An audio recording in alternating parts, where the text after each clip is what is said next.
We are live. Good evening, everyone.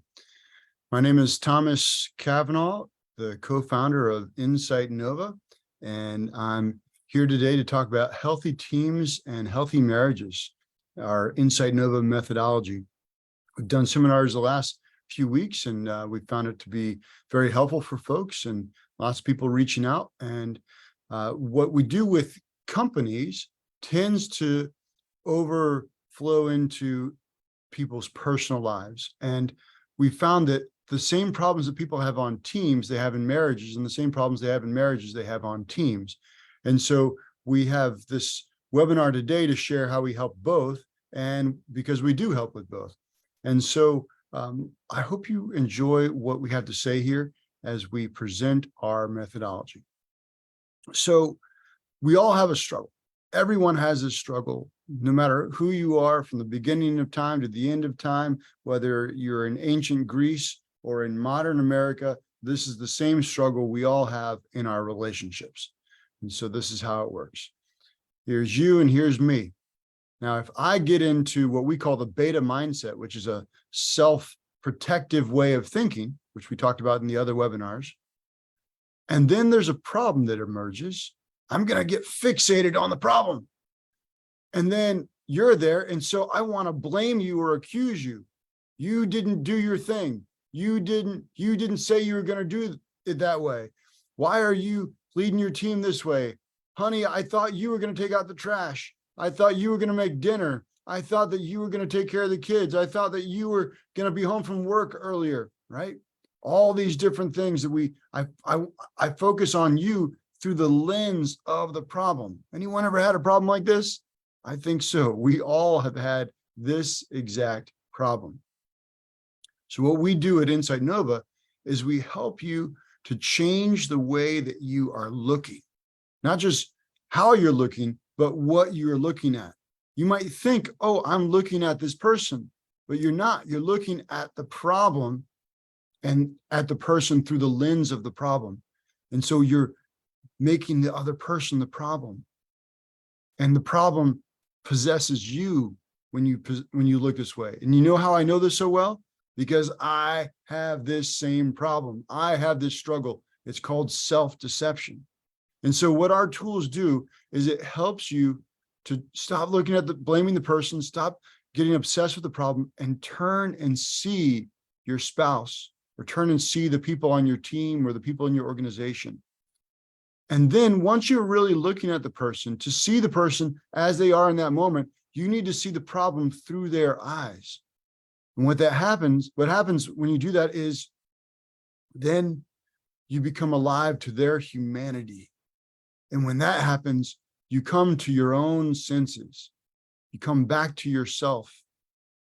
And there you are able to see the problem, have the problem, and the problem doesn't have you.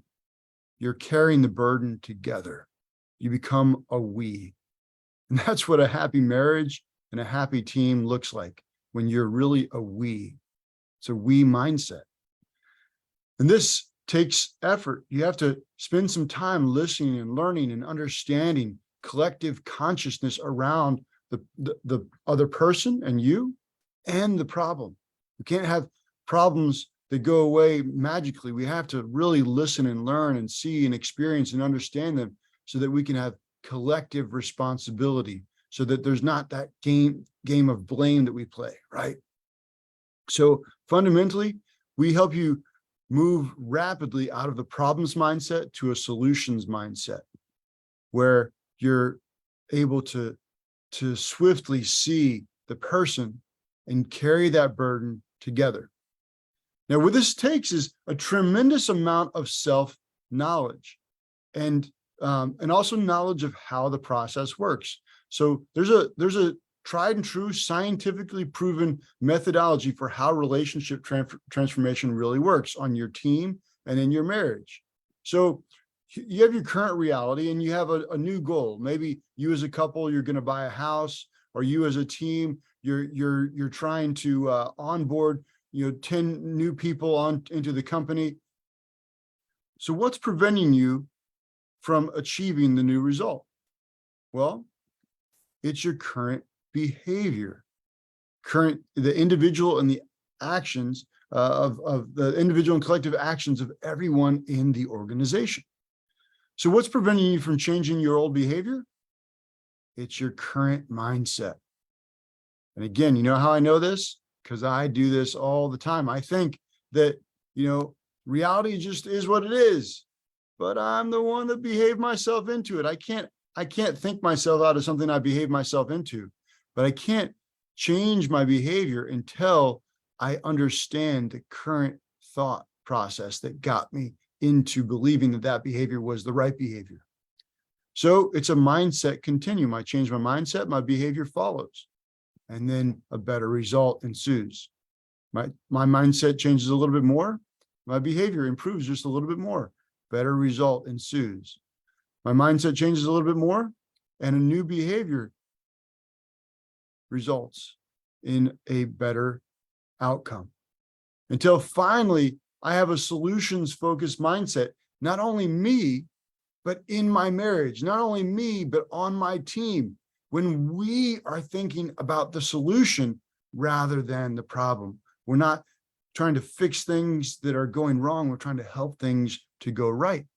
And so we help you to harness your greatest strengths that you're bringing to your team, the greatest strengths that you're bringing to your marriage, so you can focus on that, dwell on the good, what is true and beautiful and honorable and dignified and helpful. Focus on that. Focus on the solution, see each other's gifts and strengths, and then you'll have a happy team and a happy marriage. So the first step, as I mentioned before, is a self-knowledge step. So we use this tool that's been around for about 40 years, and it helps you to evaluate your team and your marriage, who's who in your relationships. So we all have different ways of thinking, our ideas, different ways of relating to each other, our emotions, different ways of behaving, what role we like to play on a team, and also the order or story which we tell ourselves when we are mapping out our work or our process.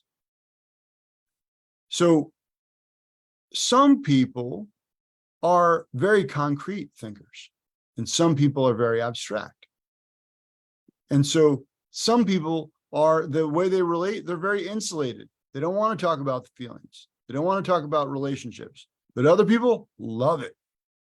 Now, other people, they are very unifying in their action. You tell me what to do and I'll do it. And other people like to tell everyone what to do. We need all of these different ends of the spectrum.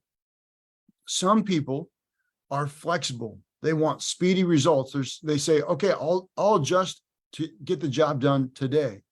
But other people are more routine. They do the same thing every day in the same way, or they when they plan out a process for a job to be done, they think all the way to the end, to the conclusion, and they're fine with just doing the part today that needs to be done for today, and they'll get the part for tomorrow done tomorrow.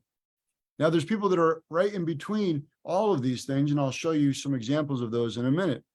But what we do when we work with a team or with a marriage, we really stop and consider, how do you each process and express your ideas? We need to completely stop and see and hear each other and understand the ideas, the thinking of the other person. Because what drives our behavior is our thinking. Even our feelings are driven by our idea, our thinking. So then we slow down and we consider, how do you process and engage emotions in yourself and in others? In other words, how do you like to relate to each other? What's important for you in your relationships? And this takes time. It's not something that happens overnight. That's why we work with couples for 3 to 6 months, and same with teams for even longer. We'll work for a whole year with a team to get them to where they can radically produce the results that they want to produce. But then we need to green light the actions, the how we exert the force of will on objectives. So if someone is not in a leadership role, but they're very assertive, they're going to be very unhappy on that team. And if someone is in a leadership role where they're telling everyone else to do, but really they're more unifying, they're going to feel real unhappy unless it's very prescriptive how the work is designed. So then there's the order. We need to immerse ourselves in the waters of time and realize that some people, they need to get the job done today. You can't give them tasks that they can't get done today. Other people, they are routine and they need a job where they do this part and then this part and then this part and this part until finally they produce the end result. If it doesn't work that way, then they're not going to be happy. They're not going to be fulfilled on the team. If in your marriage, you're on one end of the spectrum and your spouse is on the other end of the spectrum, and you constantly are saying, hey, let's do this, and your spouse is resisting it, probably you're flexible and your spouse is routine.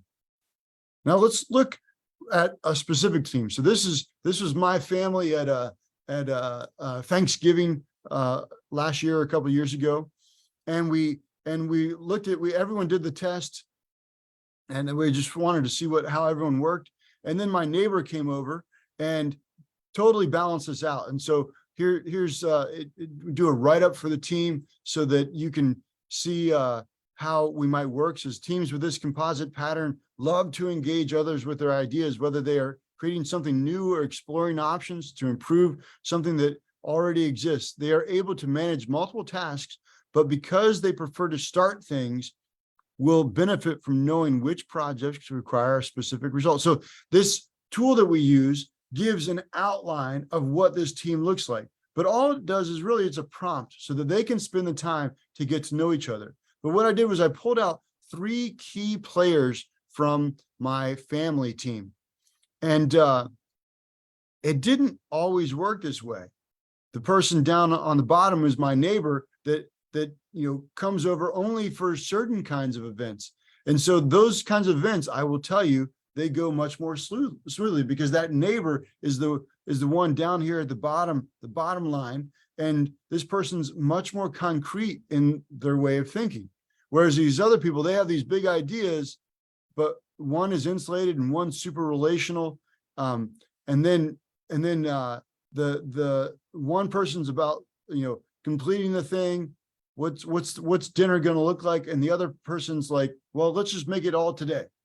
And so when this team comes together, the meals go much more smoothly. When they're not all there, when you don't have a balanced team where the key players all there, then what happens?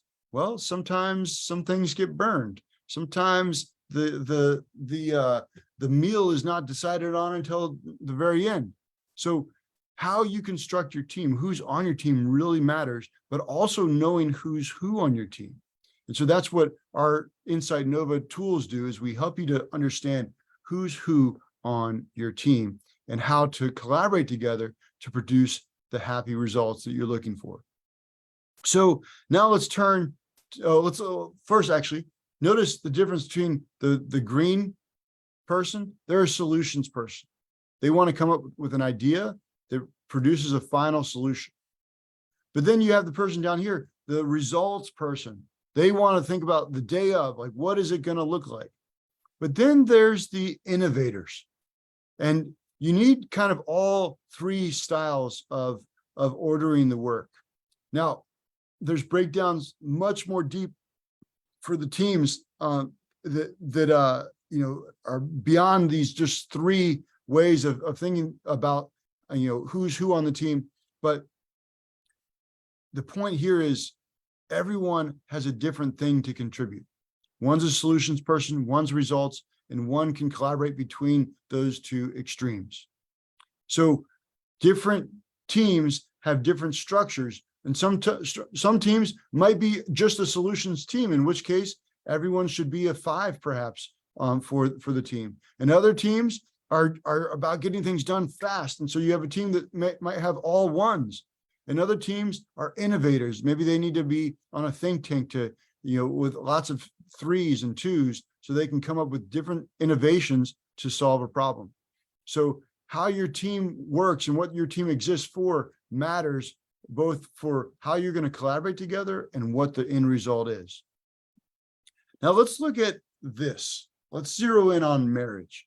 And remember what I said before about marriage and teams. It kind of works the same way. And now I'm going to tell you more in a little bit about a course that we are creating that is going to teach you about the 7 aspects of a happy marriage and family. But let's just look at this couple here. This couple has been together for almost 50 years. And notice that they think very similarly. Now, you could have couples that don't think very similarly, but if they're as diverse as they are on everything else, notice that on the emotion scale, they're a 5 and a 1. On the action scale, they're a 4 and a 1. On the order scale, they're a 4 and a 1. So that's a huge difference between one extreme and the other, but they think the same way. And so perhaps that's why this marriage has worked so well for so long. There's some area where they're really united, but in every other area, they're really diverse. And so you might be wondering, what is my marriage like? What is my team? What is my spouse? And what am I? And how can we work together? Well, we have that available to you. So you can set up a time, and we would be more than happy to work with you to come up with that. But even just knowing each other, knowing this map, doesn't mean that this marriage was always this way.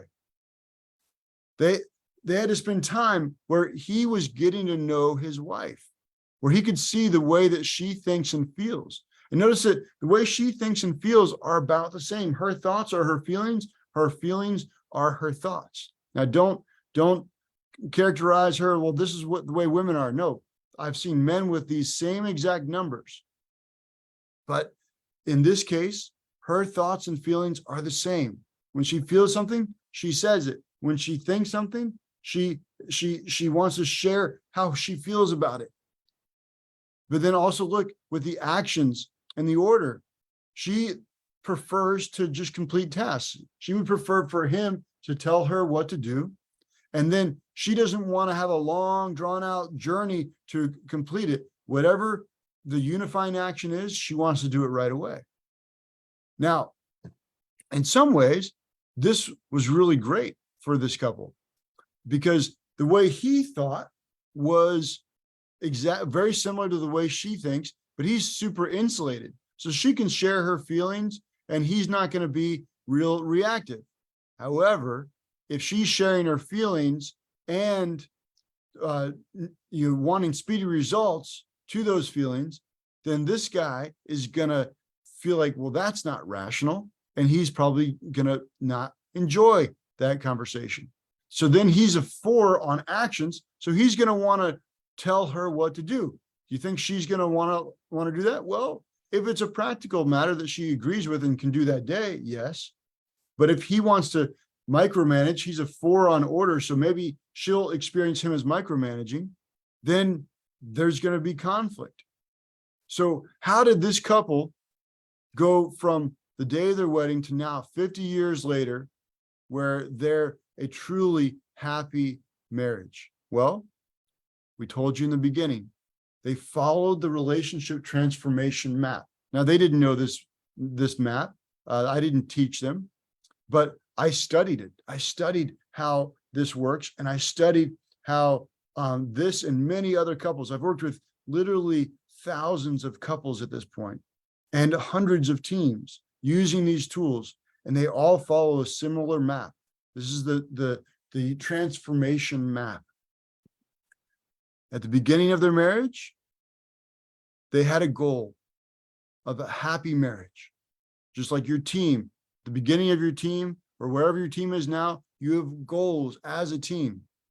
But we all bring old behaviors for old teams or old relationships or the way our parents behaved. And so then we have our old mindset that drives those behaviors. I thought that you should do the dishes this way. And I thought you should clean the bathroom that way. And I thought taxes should be done this way. And I thought, and the other person thought taxes should be done that way. And for me, I want to live in a big white house with a white picket fence with pillars. And I want to have a swing on the front porch. And I want to live in a van down by the river. The old way of thinking and the new way of thinking. We need to listen and hear each other and understand. And so it's a journey that this couple and every other couple had to go on. No couple is perfect. Disney, I love Disney movies, but that's not how reality works. There's problems, there's struggles that arise. And so we have to follow the mindset continuum. And so the first step to change my mindset is I need to have knowledge of who you are and how you work. And when I know you, that leads me to behaviors that show you that I care. And you know what? When you do those two steps, you seek to know the person, and from that knowledge, you express your true care for them and behaviors that they're wanting, they're needing. That can be very healing to what you saw with your own parents or wherever your marriage is right now. Or you might have been doing really well. But I've noticed that couples that were doing really well, that follow this pattern, they say, I didn't even know it, but I needed the healing of the love of this spouse. Now, this also works the same with teams, but let's zero in on the marriage map a little bit more deeply. So to get knowledge, that means I have to have a mindset of really listening and hearing and understanding you. And that's going to lead me to behaviors of trust. I trust you, you trust me, because we really listen to each other. We really hear each other. And that leads to a healthy relationship. And so how did we get to that healthy relationship? We listened and we built trust. And so that's going to lead us to truly understand each other. And when we truly understand each other, that creates behaviors of generosity. You know, like if I'm, offering you a gift and I don't know if you like it, then I might be hesitant. But if I know you and I care about you and I trust you and you trust me, then I'm going to be able to give much more generously. So many couples that I've worked with, they wanted to give generously and they thought they were being generous, but they were hesitant. They held back because they were responding to their spouse according to what they saw with their own parents or what they had seen at the beginning of the relationship. But you know what? People change. We need to, and we grow. And so we need to continue this pattern of mindset, knowledge, listening, and understanding to have behaviors of caring and trust and generosity so that we can finally get to a place of wholeness in our relationship, in our marriage, and as a team. So this all leads to a happy marriage mindset as our foundation.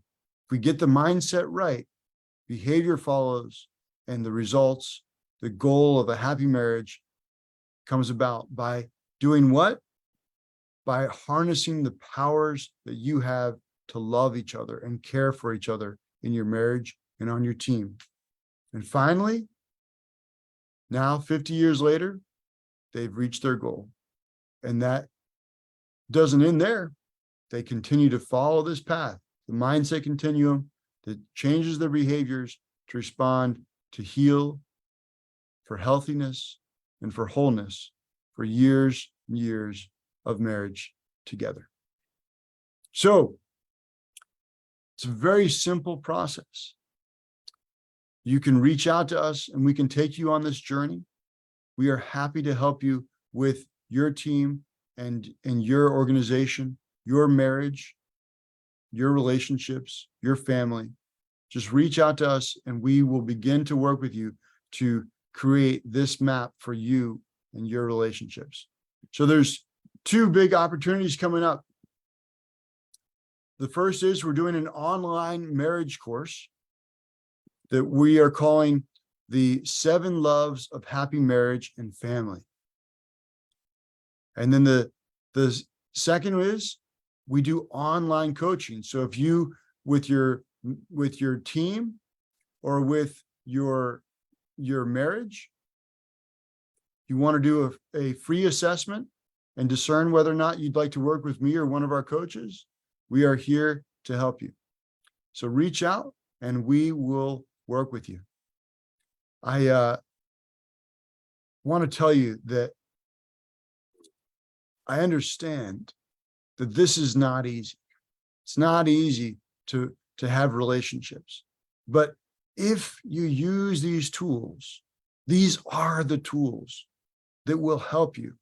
If you're discouraged, feel helpless, or if things are going really well, but you just want to go to the next level, these are the tools that you need to help you to get to where you want to go. Want to open it up for questions. We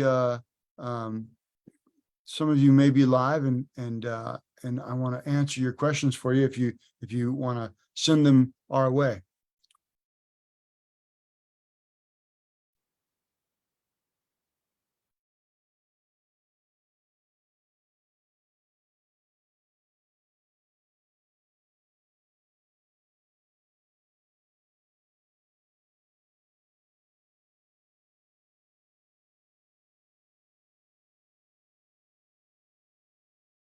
Well, looks like we will talk to you when you reach out, and hope you all have a blessed night, and we'll see you soon.